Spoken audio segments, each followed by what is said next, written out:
ఒక సాక్షి అన్నది ఒక వ్యభిచార పత్రిక లేకపోతే ఒక వ్యభిచార ఛానల్ అంటాను.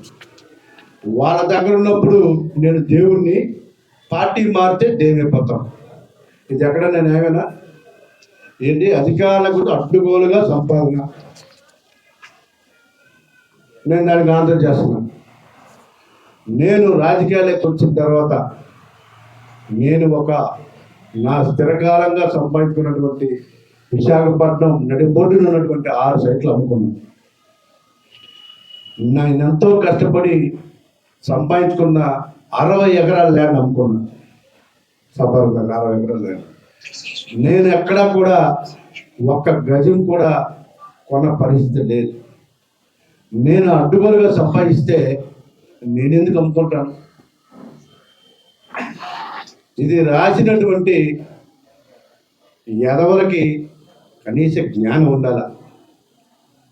ఆ యదవులకి నేను ఒకటే చెప్తా ఉన్నా, ఆ పత్రికకి హెడ్గా, ఆ ఛానల్కి హెడ్గా నడుపుతుంటే ధనంజయ రెడ్డి గారు ఉన్నారు సాక్షి.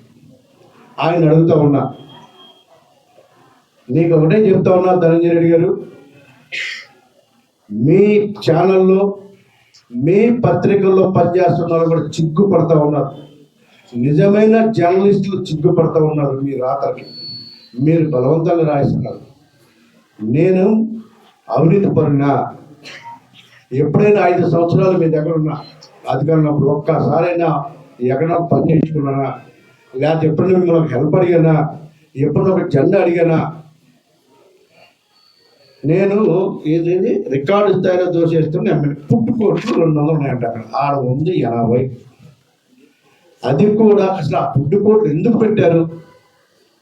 సామాన్యులు ఇబ్బంది పడుతున్నారు. నైటు ఎటువంటి రెంట్ లేకుండా ఫ్రీగా ఉండాలి, వాళ్ళు అత్యంత పేదవాళ్ళు అని చెప్పేసి అక్కడ పెడితే వాళ్ళ జీవితంలో ఎంతో అంధకారంగా ఉన్న వాళ్ళు అందరూ చేరి నెలకంతా కష్టపడతారు. మిగిలేది నైట్ అంతా కష్టపెట్టింది 5,000. ఒక్కొక్కరు నాకు 30,000 ఇస్తున్నారా? నా రాజకీయ జీవితంలో ధనంజయ రెడ్డి, నీకు మీ ఓనర్కి చెప్తున్నా, మీరు ఒక అమ్మకు పుడితే, మీ నాన్నకి నువ్వు పుడితే నేను ఛాలెంజ్ చేస్తున్నా, ఎక్కడన్నా టీ తాగినట్టుగా చూపించినా నేను రాజకీయాలు తప్పుకుంటా.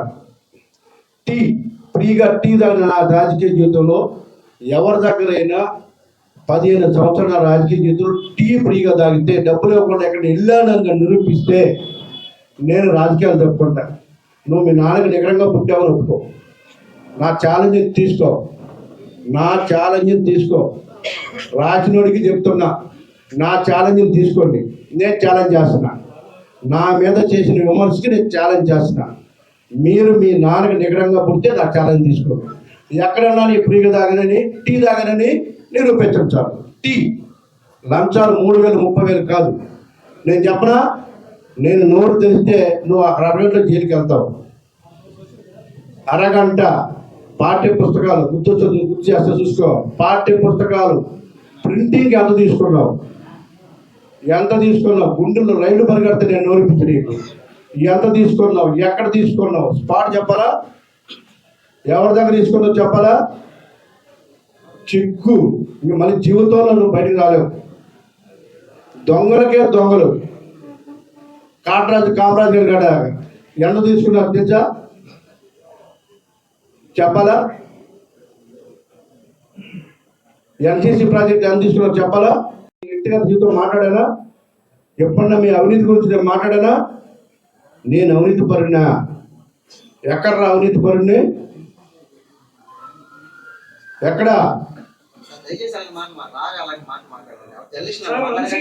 జర్నలిస్ట్ మాట్లాడలేదమ్మా. జర్నలిస్ట్ గురించి మాట్లాడలేదు. జర్నలిస్టులు అంటే విపరీతమైనటువంటి అభిమానం. నేను జర్నలిస్ట్ గురించి మాట్లాడలేదు. నేను మాట్లాడుతుంది వాళ్ళ గురించి.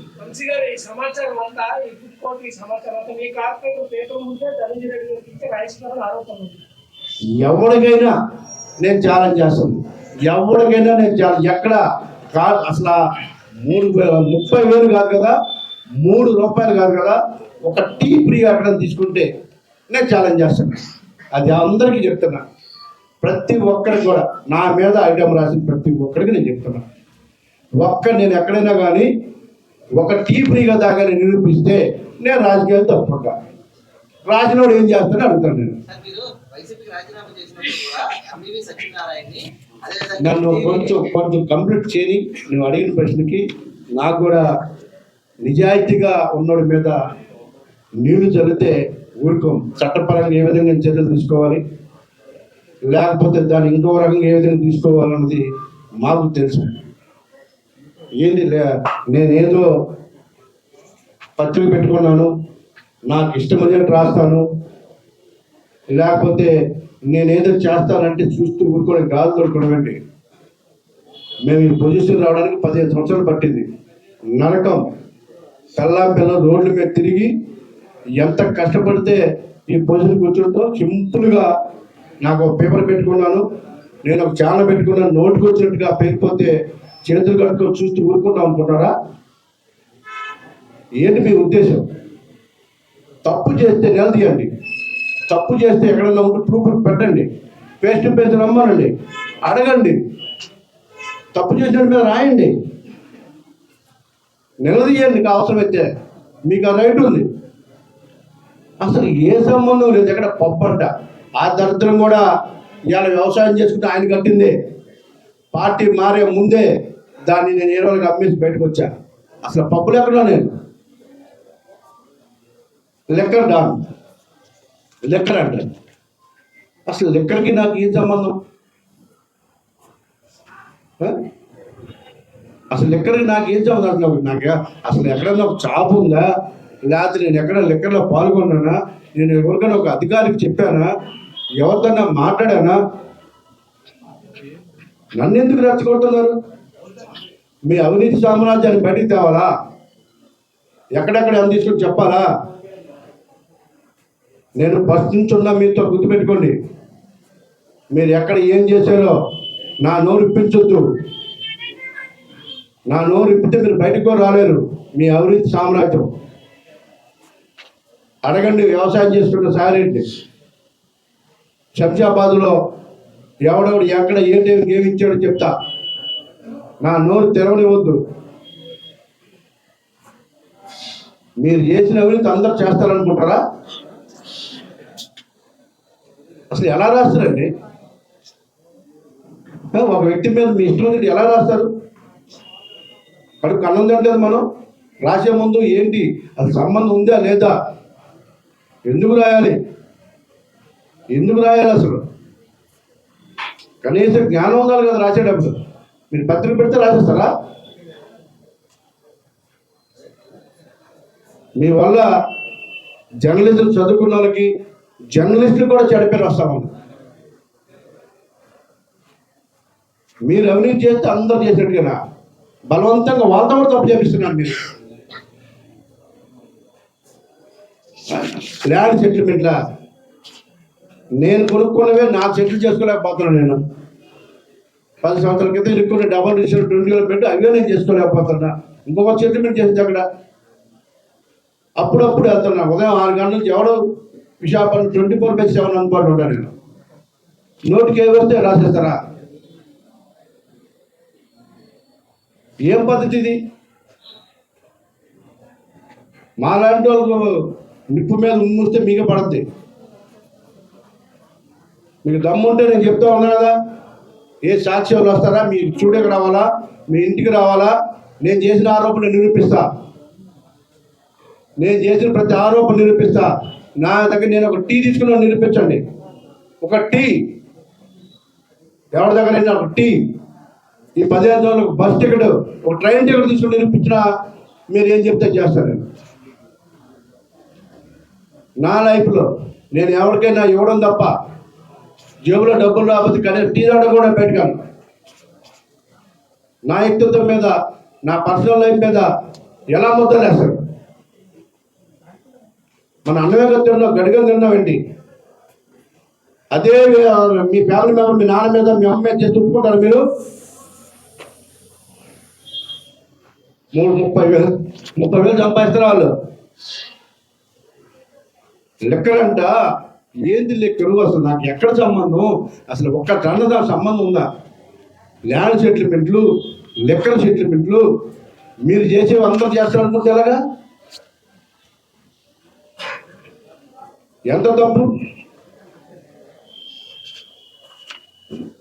ఆ పేపర్కి, ఆ ఛానల్కి, ఆ పార్టీలో ఉన్నప్పుడు కోట్లు ఇచ్చాను నేను. అప్పుడు నేను మంచోన్నా? అంటే పార్టీ మార్చి ఎదవలైపోతారా మీకు? మీలాంటి రాత చూసి జర్నలిస్టులు చిక్కుపడుతున్నారు. ఏం రాత్రవి? అవి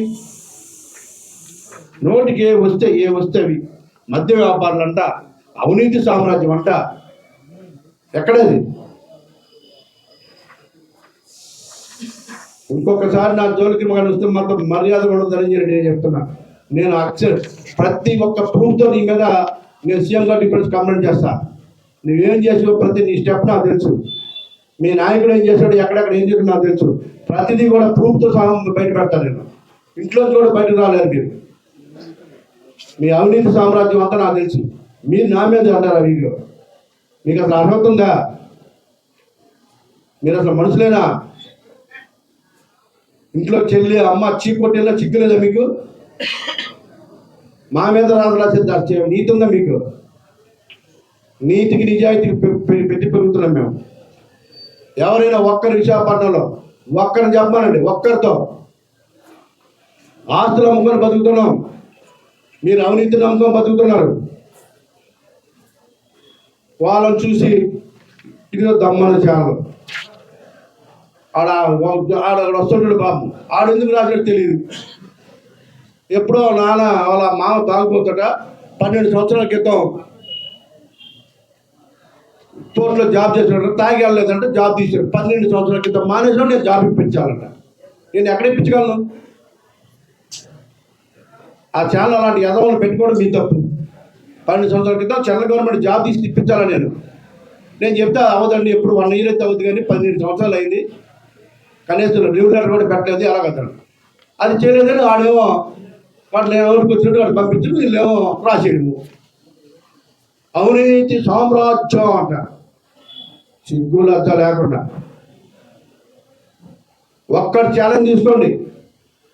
ఇంకొక ఛాలెంజ్ నేను ఏదో పెట్టిండు. వాడికి చెప్పా, రమ్మనండి ఎవడైనా మగవాడైతే, నీతికి పుట్టితే, నిజాయితీగా ఉంటే నేను ఎక్కడ రమ్మంటే అక్కడికి వస్తా.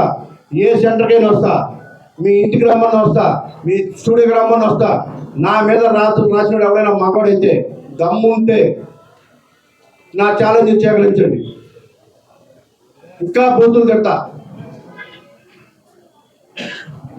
ఛాలెంజ్ సేకరించి మీ దమ్ముంటే సేకరించండి. ఒక్కడితో చిన్నది ఒక టీ తాగినట్టు నిరూపించండి.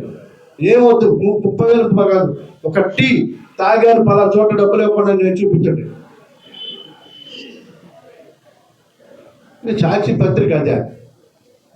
నోటికి వస్తే రాస్తారా? మీ ఇష్టమా? మీరు 1000 కోట్లు దాచుకుంటే అందరూ దోసుకున్నట్టేనా? నీ బతుకేంటి? నువ్వు 5 సంవత్సరాలు ఎంత సంపాదించో? నువ్వు సాక్షి అధినేత అయితే ఎక్కడ తీసుకున్నా కూడా ప్లేస్ చెప్పాలా? గుండా చచ్చిపోతావు.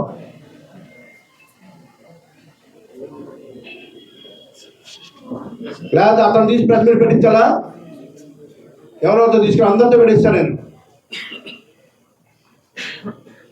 ఒళ్ళు దగ్గర పెట్టుకొని ఎవరి మీద రాస్తారు రాయండి. నోటికి వెళ్తే రాసి చూస్తూ ఊరుకోం. చట్టపరంగా కానీ చేతల పరంగా కానీ ఎదుర్కొనే దమ్మ నాకుంది, నేను చూసుకుంటా. నోటికి వెళ్తే మాత్రం ఎవడ పట్ట, ఇక్కడ నీ ఇష్టం వచ్చిన రాస్తే ఎవడ పడ్డవు. అర్థం అవట్లేదు. ఎందుకులే కాము అన్నది. ఒక్కరోజు కూడా వ్యక్తిగతంగా మీ అవినీతి మీద ఒకరోజు మాట్లాడదు నేను. మీరు నన్ను మాట్లాడడానికి వ్యవస్థల మీద రాయండి, ప్రజలకి సంఘం రాయండి. ఏదో నా చేతిలో పెన్ ఉంది, నా చేతిలో మైక్ ఉందని నోటికి వచ్చినట్టు రాస్తే పడతారనుకున్నావా? ఏమనుకుంటున్నారు మీరు అసలు? అంటే రాజకీయ నాయకులు ఎదవలా కనపడుతున్నారా? అందరూ ఒకే రకంగా ఉంటారా? ఎవరి విషయం తెలియదు, కానీ నేను మాట పన్ను, నేను అవినీతి చేయను, నేను వాటికి దూరం. ఇంకొకటి ఎవరో బెట్టింగ్ అంట. ఏంద్రా బెట్టింగ్? నా గురించి తెలీదా? నా జీవితంలో ఈ రోజుకి ఒకప్పుడు కిల్లి కూడా వేసుకున్నాను. కూలింగ్ దాన్ని నా పుట్టిన తర్వాత నేను బెట్టింగ్లు సపోర్ట్ చేస్తానా? పనికిమాల రాత్రులు, పనికిమాల యాదవులు. అదే మీ పిల్లల మీద, మీ తల్లుల మీద, మీ తల్లిదండ్రుల మీద రాస్తే మీకు తెలుస్తుంది ఆ బాధలు. ఒక వ్యక్తి మీద రాసేటప్పుడు ఆ వ్యక్తిత్వం ఎలాంటిది, ఆ మనుషులు ఎలాంటి జ్ఞానం ఉండాలి రాసేటప్పుడు. అదే మీ ఫ్యామిలీ రాస్తే మీ పిల్లలు అడుగుతారు ఇలా చేసామంటని, అప్పుడు తెలుస్తుంది మీకు బాధ. రాజకీయాలు రావడం తప్ప రాజకీయాలకు కొంచెం నోటుకొచ్చి రాస్తారా? అన్నం తింటారు మీరు? మీకు పిల్లలు లేరా? మీకు ఫ్యామిలీ లేవా? ఏమనుకుంటారు వాళ్ళు? మీరు నోటికొచ్చి రాసేసి పబ్లిక్ పంపించేస్తే తర్వాత లేదు లేదు అని చదివి పెట్టుకుంటారు.